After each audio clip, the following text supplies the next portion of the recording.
Here we go.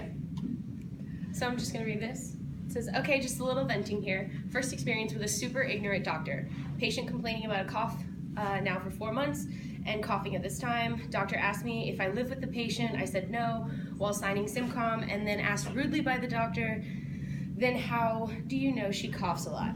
Oy vey.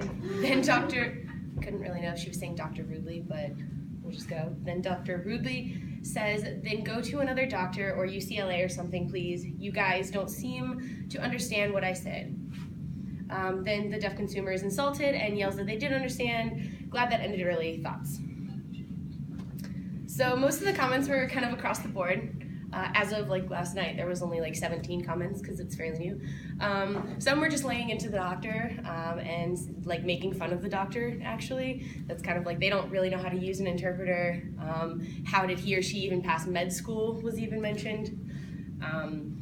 Some also were asking the interpreter questions about the situation, which I feel was most beneficial. That was like, did you jump in? Why did you jump in and just like immediately answer? Or there was another one that was like something, I don't know. Some discussing their own experiences that were very similar to that situation, and some also discussing like new programs for doctors. You know, some was like, you know, oh, my mother's in med school, and now programs for doctors for working with interpreters and stuff like that. So the main demand and concurrent demands. The main demand that I picked in this situation was the doctor asked directly to the interpreter, do you live with the patient? And the concurrent demands that I've followed suit were there was a minimum of 3 people in the room for environmental, the doctor, the patient, and the interpreter. The goal of the environment was to benefit the deaf person in some way. The doctor directed their question to the interpreter. The deaf patient is coughing. Doctor thinks that the deaf patient and the interpreter don't understand. The deaf patient is insulted. SimComming was going on, and the interpreter chose to SimCom their answer directly to the doctor. Thought worlds for the doctor, thinking the interpreter is maybe faking the answers, which is why they asked clarifying like question to the interpreter. The doctor may be frustrated with the situation, and the doctor may have never used an interpreter before, or doesn't know how to use the interpreter. The deaf person might be annoyed that the doctor doesn't seem to understand, annoyed with the interpreter spoke for them maybe, and maybe the deaf person feels alienated and may not know what's happening at all. Positive and negative consequences and underlying values. I chose efficiency, which is why the interpreter just answered directly to the doctor, because you know we all know that doctors' appointments are kind of fast-paced and they just want to keep it moving. Transparency by SimComming the answer and the question as well. And personal autonomy by answering for themselves, just kind of, again, going along with the efficiency. Negative consequences, autonomy of the deaf person by answering for them, equality, so giving that deaf person the chance to answer, and also kind of respect for the deaf person not being able to answer. And also, I feel like they're deprioritizing patients by just answering right away. And the underlying values for positive were the efficiency, transparency, and personal autonomy. Oh, no, it went back. The resulting demands. This I found a little hard because you kind of know exactly how the situation ended, so I kind of took it as like the resulting demand, as in, then the doctor asked the interpreter, then how do you know she coughs? And then for a new control, as far as the interpreter could use, is becoming an ally and then turning it over to the deaf person, because they have like finished that interaction and they had already taken it upon themselves with their personal autonomy. However, we know how the situation ends, that the doctor kind of asked them to go to another doctor and didn't seem to understand, or assume that the deaf person and interpreter didn't seem to understand, and the deaf person is insulted, and then they leave.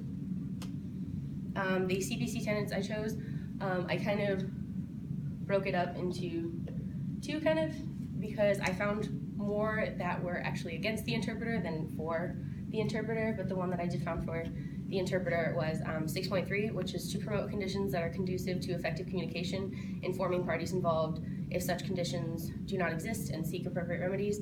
That the interpreter is SimComming their answers, so they are involving the deaf person. And then the ones that are against it are 4.4, which is to facilitate communication, access, and equality, so not giving that over to the deaf consumer and allowing their independence to answer for themselves. And then also 7.2, which is keeping abreast of laws, policies, rules, and regulations that affect the profession, which is maybe this is an older interpreter and they may not know that typically now I think we shoot for being an ally of the deaf person rather than just like a machine role and answering for them or a caretaker.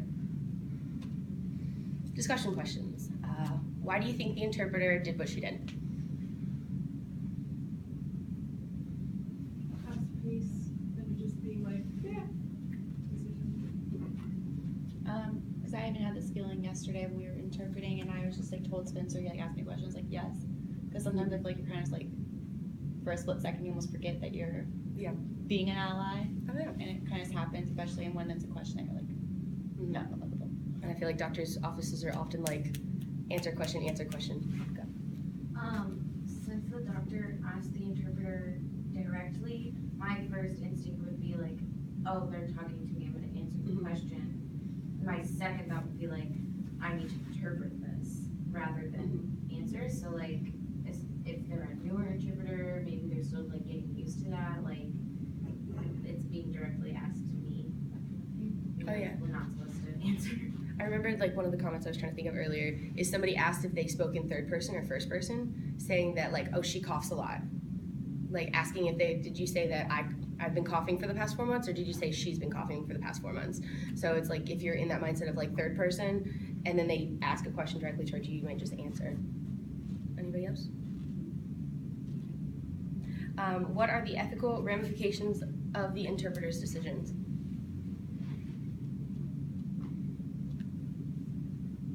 Kylie.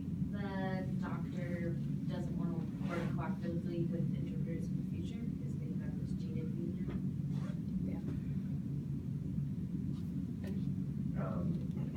I think definitely can hit the reputation of the interpreter in terms of what that person thinks, because then they may not want to work with that interpreter again, or are worried that the interaction will go not so smoothly in the future when that interpreter happens to show up for another doctor's appointment. They could be like, oh, great. Yeah. I think the exact opposite. I think the doctor already had some preconceived notions about deaf people, and he was just like focusing that on the interpreter. But I don't think that the quick answer no to his question necessarily has like a